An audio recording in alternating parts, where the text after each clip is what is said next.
So what exactly is the most meaningful 40-mile passage that we've ever done on Calypso? It's gotta be the Panama Canal. Hi, I'm Nica and welcome to the Boat Galley Podcast. I'm talking about our recent transit of the Panama Canal on our 28-foot sailboat, Calypso. It was epic. Today's episode of the Boat Galley Podcast is sponsored by MantisMarine.com, maker of the Mantis Anchor, now available in models with and without a roll bar. Proven to set reliably in the most challenging bottoms, the Mantis Anchor digs like no other, making anchoring safer and boating more enjoyable. Mantis Marine brings to market practical, durable, and affordable marine products, including anchoring gear, scuba diving accessories, a rechargeable waterproof headlamp for hands-free lighting, and solar charging navigation lights. Visit MantisMarine.com and see for yourself. It's hard to know even where to begin when I'm talking about a Panama Canal transit on a small sailboat. There are the logistics, there's the paperwork, there's the epic, unbelievably pinch me, I can't believe we're doing this scenery and photographs that we're taking. There is, of course, that unbelievable feeling when the last gate opens and you realize that you're actually in a whole different ocean than when you started this fairly short journey. At this point, I've got 2 blog posts that I've written about this experience, and there's at least 1, if not 2 more, though I probably will give people a break because these last 2 have been back to back. The first one of those blog posts is mostly pictures. And I don't know how you can do a podcast, really, because so much of the Panama Canal is pictures and visual. So please definitely check out the link that's in the show notes to go check out the blog post. I hope that some of the sense of joy and incredulity and just sheer, oh my goodness, of the whole experience is there in the little snippets that are in there. The Panama Canal transit on a pleasure craft starts with paperwork. We hired an agent to help us with that paperwork. We hired Eric Galvez of Centenario Consulting. You absolutely can do a Panama Canal transit without needing an agent. We decided that we would like and prefer to have someone helping with all the ins and outs. There's so much paperwork to do. There's so many pieces of information that the canal is looking for, and frankly, it's a lot of money. They've made it a little bit easier than it used to be in years past. In years past, you used to have to, for starters, get somebody to come out to your boat with a measuring tape to actually measure it to see where you fit in the scheme of things. And maybe that is still true if you are close to the limits, because its pleasure craft is under 65 feet and 65 feet and over. Those are the only 2 fee classes. Since we're a 28-foot boat, there is no way in heck we were going to get to near that 64 feet 11-inch length, no matter what happened. But you don't have to have somebody come out and measure. Now they ask you to do it virtually. You no longer have to go with a wad of cash if you're checking yourself in, if you're actually dealing with all of this without an agent. It used to be that in order to book a Panama Canal transit, if you didn't have an agent, you needed to do everything in cash. And walking around the streets of Cologne, Panama with a whole bunch of cash is not the most advisable course of action. That's not the case any longer. The Canal Authority now allows you to do electronic payments. So both of those things ostensibly should make it easier to do it on your own. We still opted for an agent, and we're very happy that we did. It made it so nice to not be worrying about things, to know that somebody else was taking care of that, to talk to us about our timing and our schedule and the rest of it. We started the paperwork to cross the canal actually the day we were leaving the Bahamas in the middle of December. Eric had emailed a whole list of questions that we needed to answer, along with certain documents and photos, all of which needed to be done and entered, ideally, before we got to Panama. So we had to do that pretty quickly, and it was a little bit of a scramble on the last few minutes of internet before we left the Bahamas, because we sailed directly from the Bahamas down to Panama. But among those documents that we needed to sign and return was a checklist of items. We had to certify and sign off that we actually had those things or would be getting those things that were required by the ACP, the the canal authorities. And the biggest of these, in terms of what we're dealing with on a small boat, was the need for 4 100-foot long, 3/4 inch diameter lines and 8 fenders. And then we needed to have 4 line handlers plus 1 captain. Both of these were requirements that we knew about ahead of time. But there's something about seeing it in writing that you need to sign off that you know you're going to have those that just brings it a little bit more to mind. Those 400-foot long lines that are 3/4 inch diameter, we got a lot of lines on our boat. We don't have anything that's we don't have 4 100 feet long ones, and we don't have 3/4 inch diameter lines. And actually, even if we carried those on the boat, I'm not sure that I would want to use those to tie up to the canal, because they might chafe through. They might get stretched beyond belief. And then the 8 fenders, we carry 4 fenders, none of which would actually work for what we were dealing with. I know people who don't hire an agent or don't actually hire to rent these lines and fenders. They go and they scrounge up old tires. Those are the kinds of fenders that we're talking about needing. So the big thing with the 4 line handlers is that it's Jeremy is the captain, because an advisor, when you're a pleasure craft, an advisor comes on board from the canal. It's not a pilot. It's not somebody who's responsible for the boat. They're responsible for advising you, but they don't have control over the vessel. The captain needs to be in charge of the vessel the whole time. So you need 4 individual other line handlers, and if you're going to spend the night on Lake Gatun, they need to spend the night on your boat too. That's a little challenging on a boat like ours, which we have really 4 bunks. So 5 people, that's tight. Luckily, our kids were all able to fly in from the States. So our son, our daughter-in-law, and our daughter, all able to fly in from the States to help out. And as I might have just mentioned, those lines and fenders that we were required to have, we rented through Eric. Yes, for an additional cost. Totally well worth it. Our scheduled transit was confirmed, as apparently happens all the time, the day before. So until 24 hours before our transit, we could have been assigned either a 1-day transit or a 2-day transit with a night in Lake Gatun. Our transit was scheduled to be a 2-day version. We'd pick up our advisor at 3 in the afternoon, head into the Gatun locks, go through 3 lock chambers to rise the approximately 100 feet into Lake Gatun, and pick up a mooring for the night. The second day would consist of motoring across Lake Gatun through the fabled Culebra Cut before locking down the 100 feet to the Pacific. And yeah, honestly, our transit was almost as simple as that sounds. The first challenge was getting our advisor on board. Advisors come on board, they're delivered on board and removed from the boat by way of a pilot boat. And I think the pilot boat's probably about 50 feet long, maybe 5-foot freeboard, maybe 6. We, on Calypso, were 28 feet, and we are maybe 2 feet off the water, with maybe 1.5 feet of side deck space.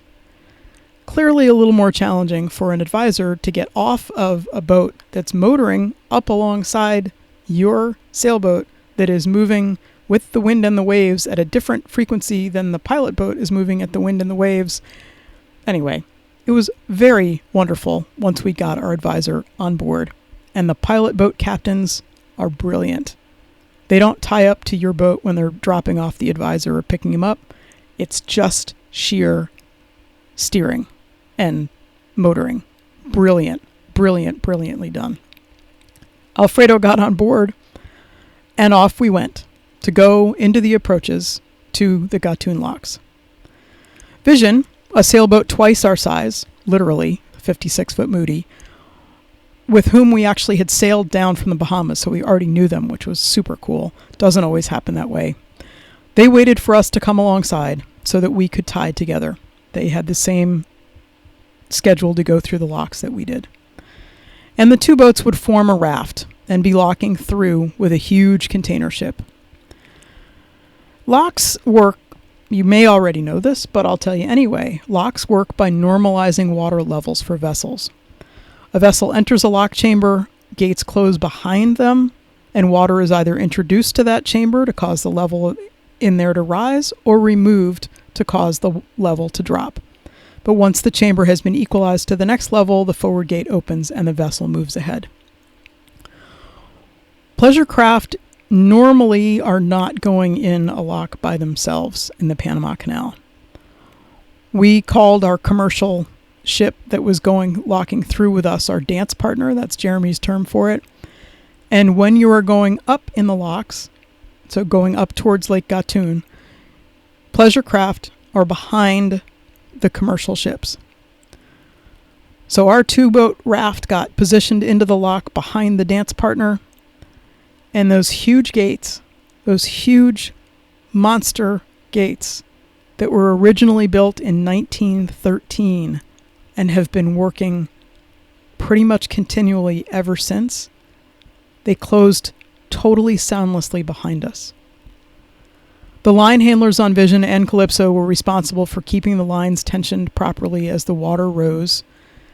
We were all thinking that it was going to be super turbulent and awfully just chaotic, and the welling up of the water was going to violently move our boats from side to side, and we were all pretty pleasantly surprised by how smooth it was. The water level rose almost imperceptibly unless you looked at the lock walls. And those of us doing the lines, which when you are going up, you're tightening the lines on your sailboat or your powerboat if you're a pleasure craft that's a powerboat, you're tightening them as the water level is rising because you're trying to keep tension on the lines so that the boats stay in the right spot. We followed our dance partner into the second lock chamber, and then the third. There's a sign on the side of the building at the third lock chamber that says Gatun Locks 1913 that brought tears to my eyes.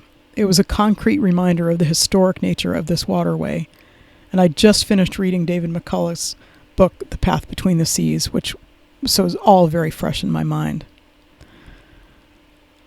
As daylight disappeared, it wasn't only that the skies were getting darker that we could tell that, but by the fact that the massive floodlights in the lock, they kept blinking on. So 5 minutes, you'd have one out of the set of 5, and then the next 5 minutes, a second light would come on in the set of 5. And our journey through the whole Gatun locks, it ended after sunset. And we motored into Lake Gatun with bright lights, those bright, bright lights, all of them escorting us along. We tied up to a large mooring ball that, as we approached, had all of us flinching, thinking that it was this monster, nasty, massive steel thing. No, it's made out of rubber and foam, thank goodness.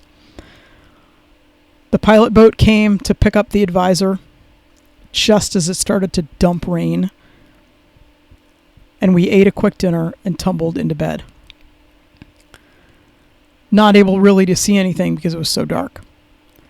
And at 7:30 the next morning, our second advisor was dropped off, and off we went to the Pacific Locks. We motored past huge tankers, car carriers going the other way. Channel markers indicating the edges of sufficient depth, they were just being swept by the current. But there were some right at the edges of the cutaway sides and some pretty far in, because when they did Lake Gatun, they actually blasted with dynamite trees to get them out of the way before they flooded that area. Green, green, green, lush hillsides, some with old light range marks, like they looked like lighthouses, and modern range markers right next to it. The fabled Culebra Cut, which is a narrow, twisty section about 5 miles long, is so narrow that traffic control and sometimes assisting tugboats on the big boats are required so that the huge ships are not trying to occupy corners at the same time. Together with Vision, we actually needed to wait for a couple of those massive, massive boats to clear the cut before we started our journey through. It's not that we couldn't have been there, but that our dance partner, the boat we were supposed to be going through the Pacific Locks with, they needed to wait. And so we might as well wait for them too. Unfortunately, right about the time that we were entering Culebra Cut, Vision had engine trouble and had to fall behind. And so rather than being a raft of 2 in the Pacific locks, it was just going to be Calypso. The Pacific locks are 2 sets of locks. There's 1 chamber at Pedro Miguel and 2 chambers at Miraflores. And those go down to sea level in the reversal of the Gatun locks experience. And not only is it a reversal in that we're going down, but this time we were the vessel in the front of the lock with the big commercial ship behind us. One of the things that's super cool about both of those locks, and I guess there are some in Gatun locks, but the angle of it is a little bit harder to see. The Canal Authority has cameras at these locks that provide freeze frame stills, and a number of people sent us screenshots of our presence in particularly the locks at Miraflores. And those provide a really pretty good perspective on the size and water level drop that you can see when you see some of the screenshot progression. Unfortunately, the cameras were down, so you can't see us changing water level in the lock, but you can see the boat in the other chamber next to us, and you can see when they get down to the bottom and the change in water level there. Those final lock gates open to reveal the Pacific Ocean. And though we weren't quite through the canal, because that milestone is really considered to be the Bridge of the Americas, we felt as if we'd made it. It was totally unbelievable. Welcome to the Pacific. We did it. By the numbers, just for a couple things for you to think about. Canal fees for a less than 65-foot pleasure vessel. This includes not only the fees, the toll, but all the associated fees to go with it. So the booking fee, the measuring fee, the fee for taking electronic payment, the I don't know what else fees. $2,885. We would have paid that same amount if we were a 60-foot catamaran. Heck, we would have paid that same amount if we were a 64-foot catamaran or a 20-foot sailboat. That's the cost for 2025. Lock chambers navigated, 6. Total height, rise and fall from the Atlantic to Lake Gatun and then back down to the Pacific, 187 feet. An amount of water drunk by Calypso's crew, approximately 30 liters over 2 days. Going through the Panama Canal was a once-in-a-lifetime experience. It's kind of unbelievable to look back at pictures and realize that, yeah, we did that. We went through like any of these big boats. We did. And our kids got to come with us, and it was totally incredible.